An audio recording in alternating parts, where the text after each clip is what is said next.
Welcome to Season 3 of The Short Score, the Team Roping Journal's weekly news update show, where you can find the latest on the sports leaders from the jackpot world of the USTRC and the World Series of Team Roping to the pro rodeo ranks.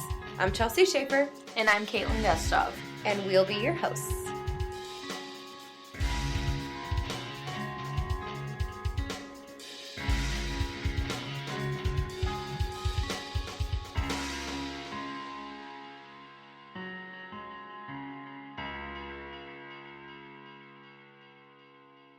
Hey, Caitlin. Hey, Chelsea. All right, guys. Just slap happy.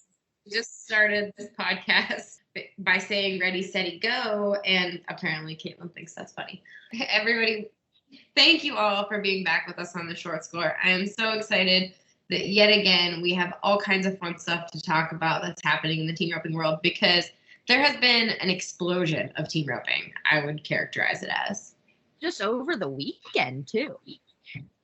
I mean, we went to the Steve Johnson Memorial Roping in Gill, Colorado on Saturday, and they had 115 teams in the Open. There were guys from Montana, Arizona, all over the Dakotas. They were all there in Colorado for that roping. And then it seems like everybody else was in Texas, and they had huge ropings over the weekend. The Cowboy Classic in Stephenville was outstanding.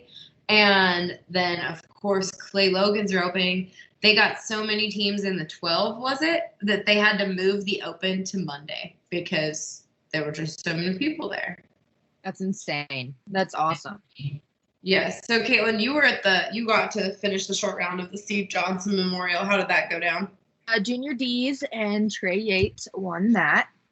I could not tell you the payout, but I know that it was a really good payout for that roping. Yeah, 115 teams. I bet it was decent. It wasn't cheap to enter either. So I'm not saying it was too expensive. I just mean I bet it paid really good.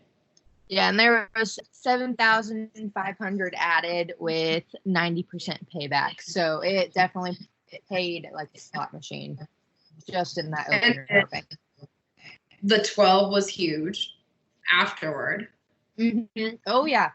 I don't think we pulled out during the short round. Unfortunately, none of our crew made it back to the short round. But we pulled out of that arena during the short round, and it had to have been about 10:30 at night, and we got to the roping at 9 in the morning. So very long day, close to 500 teams in that 12.5 slide. And was there a 10 after that? So that's what's crazy too. The 10 I heard had 200 entries as well in it, and they still ran that after the 12th slide that night. So there's no telling what time they got over with at that roping. That's awesome. And they so between that, John Johnson had a great roping in Georgia. He had to move it. But those ropers on the East Coast, it doesn't seem to matter. If the roping was scheduled in Tennessee and they have to move it to Georgia, it seems like the same people still go anyway, which is awesome and crazy to think about. But they seem to get great numbers there. I know Ben Clements roping at the Extreme Team roping in Stephenville, like we talked about, was great. And then the team, one of the hot teams that nobody will ever stop talking about, probably Clay Smith and Jake Corkill, they won Clay Logan's roping. So that was a nice little payday for them as well. Yeah, tons of wins this weekend. Mm-hmm. It was very exciting to see. Exciting. The first rodeo back is Cave Creek this weekend coming up. Mm-hmm. So I know guys are excited for that. And I know that the state of Arizona is under a lot of fire pressures right now because they've got wildfires going like crazy. But I've heard that the fairgrounds is safe there in Cave Creek. So hopefully everything goes smoothly. It's going to be on the Cowboy channel, so you can watch all the rodeo action live on the Cowboy channel all weekend, which will be on the DVR here because we're going to be branding and doing all kinds of other things around here this weekend. That was your invitation, Caitlin. Brisket. We're branding. Yeah, I didn't anticipate that we're branding this weekend, so So everyone knows all the short score we are branding this weekend. And I will be at Chelsea's living room watching Cave Creek. We're branding our 25th Coriaty calves. but it's mostly stuff. We like to celebrate for the food. So that's the reason. Who doesn't brand for the food afterward? Even if you have 5 calves, you better eat a steak dinner after. Okay, for this weekend, there's good stuff happening. I believe the Missouri Classic is still on in Bethany, Missouri. There's a Brother-in-Law Productions roping in Hamilton, Texas, which, according to the USTRC's website, is still happening. It's going to give away Roxers, which is super cool. And then there are a bunch of other NFTR earnings ropings, which is great, that hopefully are still happening. This is going to be a really big weekend in World Series of Team Roping land. There's the huge Matthews Land and Cattle Roping and Heartland Qualifier in San Antonio, Texas this weekend at the Rose Palace. It's a legendary place to rope. If you don't get the chills when you go to the Rose Palace, even if it's for just the World Series, you're doing it wrong. So Matthews Land and Cattle, always great steers, great crew, awesome production. On the other side of the country, way north, Belfouche, South Dakota, is going to have a World Series Wrangler Team Roping Championships qualifier this weekend, May 22nd, 23rd, and 24th, produced by none other than Travis Tryon.